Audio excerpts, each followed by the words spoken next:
Kaum perempuan yang dikasih oleh Tuhan kita Yesus Kristus, kini kita kembali akan membaca dan merenungkan firman Tuhan. Sebelumnya, mari kita berdoa.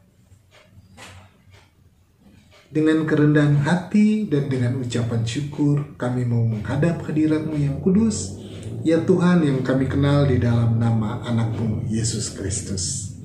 Kembali kami akan dibimbing melalui firman yang akan kami baca dan renungkan. Tapi sebelumnya kami memohon pertolongan Roh Kudus agar firman ini boleh kami pahami dan juga kami diberi kekuatan untuk melakukannya dengan setia. Sertai hamba-Mu dalam segala kelemahan dan keterbatasan, biarlah Roh Kudus-Mu juga yang akan menolong, memperlengkapi, dan memampukan hamba-Mu, sehingga berita firman ini boleh disampaikan sesuai dengan kehendak-Mu. Berfirmanlah kepada kami ya Tuhan, kami sudah siap untuk mendengarkan.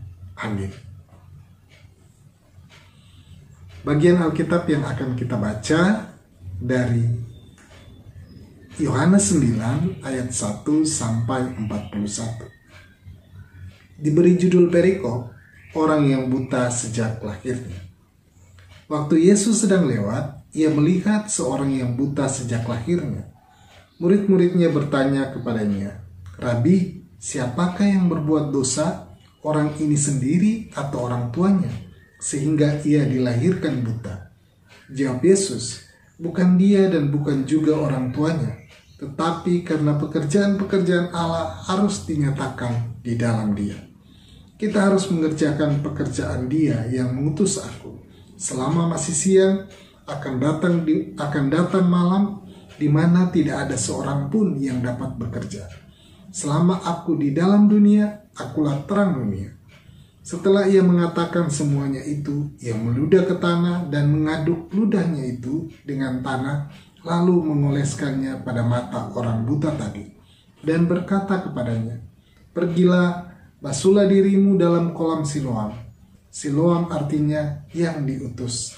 Maka pergilah orang itu, ia membasuh dirinya, lalu kembali dengan matanya sudah melek.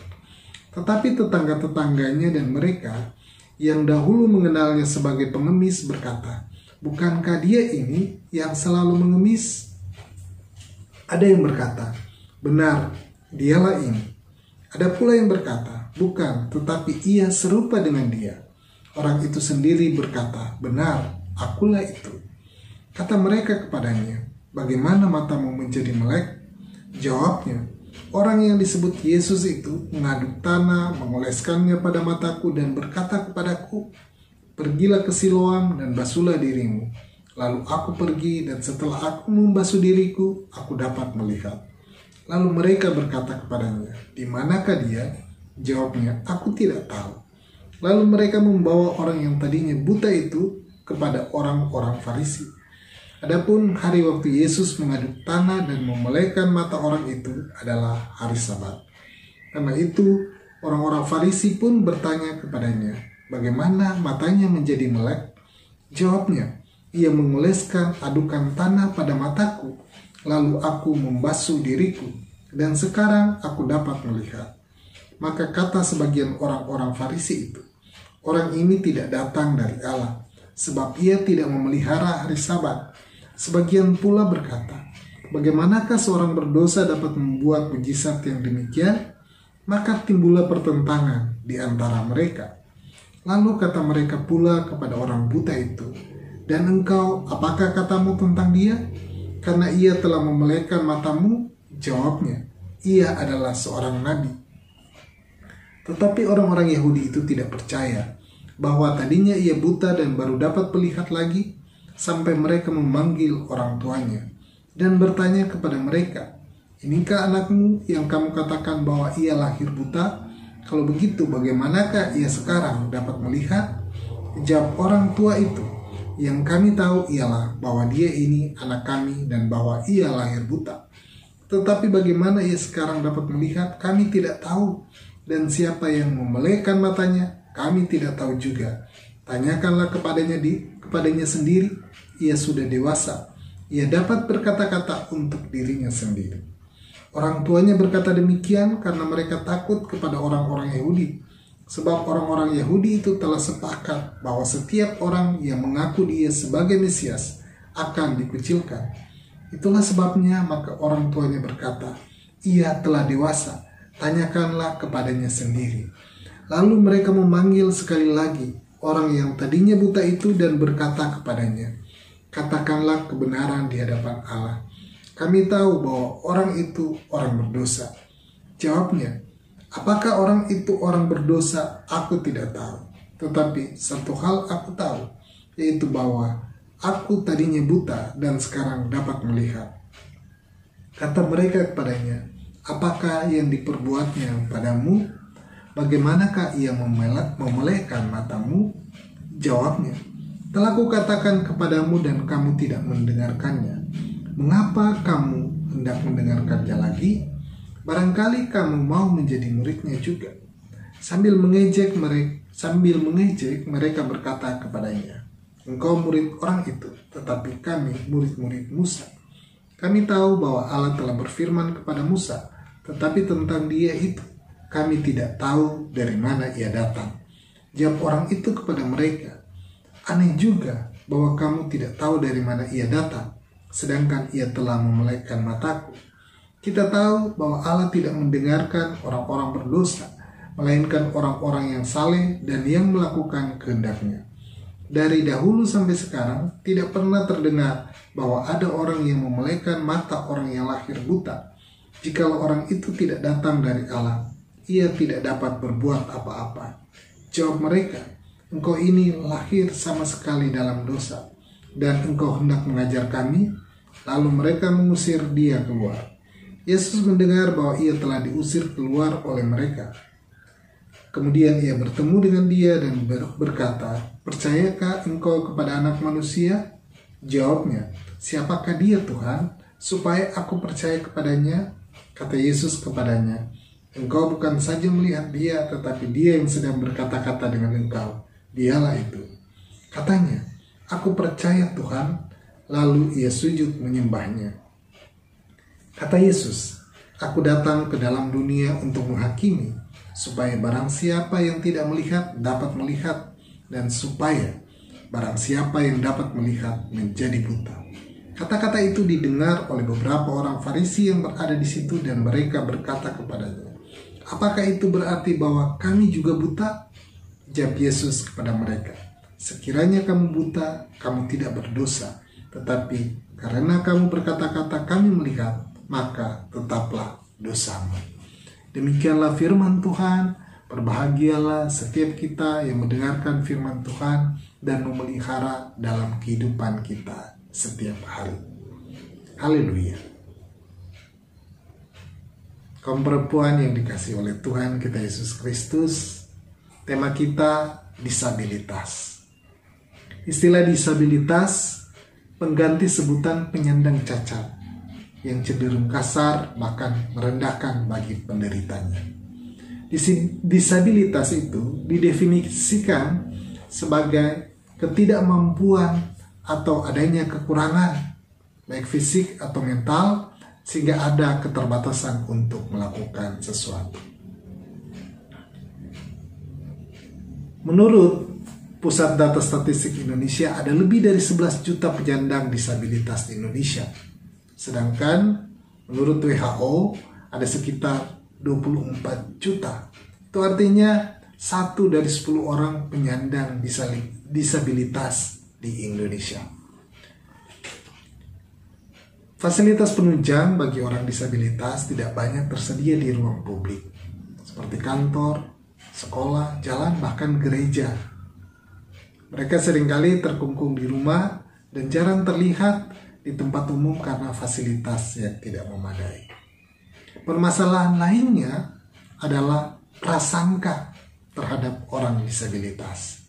Antara lain perlu dikasihani, objek rasa penasaran, jahat atau licik, objek inspirasi, objek tertawaan, beban masyarakat, atau dianggap sebagai makhluk aseksual.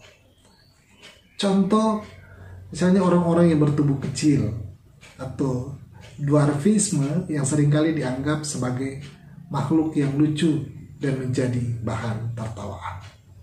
Penyandang disabilitas kerap dianggap berbeda, tidak sempurna sebagai yang lain, dan tidak setara. Apakah anggapan-anggapan ini tepat? Dan bagaimana kita seharusnya memandang penyandang disabilitas? Perikop Yohanes 9 ayat 1-41 menunjukkan beragam cara pandang terhadap penyandang disabilitas. Mari kita melihat pandangan tersebut. Yang pertama, murid-murid Yesus yang memandang disabilitas sebagai akibat dari dosa. Pertanyaan yang mereka tunjukkan menunjukkan cara berpikir sebab akibat. Orang yang buta sejak lahir dianggap karena dosa.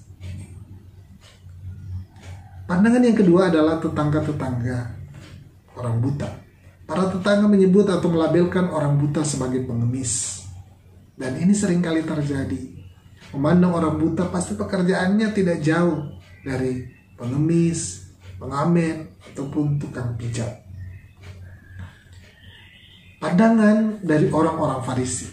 Mereka mempermasalahkan Yesus karena mengadakan mujizat terhadap orang buta pada hari Sabat.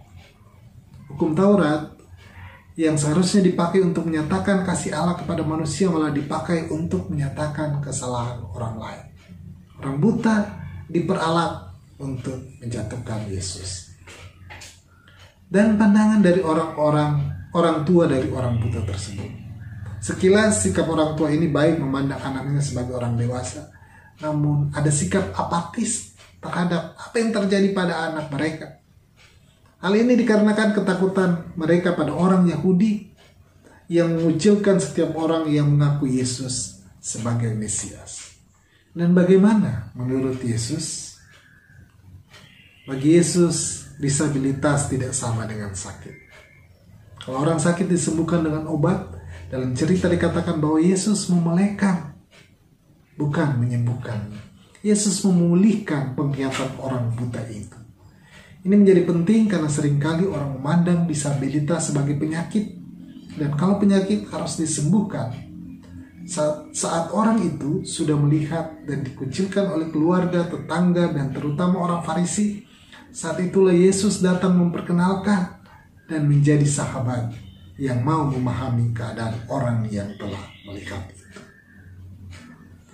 Dengan berbagai pandangan di atas, kita melihat bahwa seringkali masyarakat umum pada waktu itu dan juga kini memandang disabilitas dengan label tertentu dan tak banyak yang memperhatikan kebutuhannya. Yesus memiliki pandangan yang berbeda. Dia hadir bukan hanya sebagai pemulih jasmani, tetapi juga sebagai sahabat yang menerima. Bukan hanya melihat secara jasmani, secara spiritual. Orang yang tadinya buta itu pun dapat melihat Allah secara lebih jelas. Mulai dari Yesus adalah seorang yang memelekan mata, menjadi Yesus adalah nabi, dan akhirnya Yesus adalah anak manusia. Orang itu mengalami pertumbuhan iman.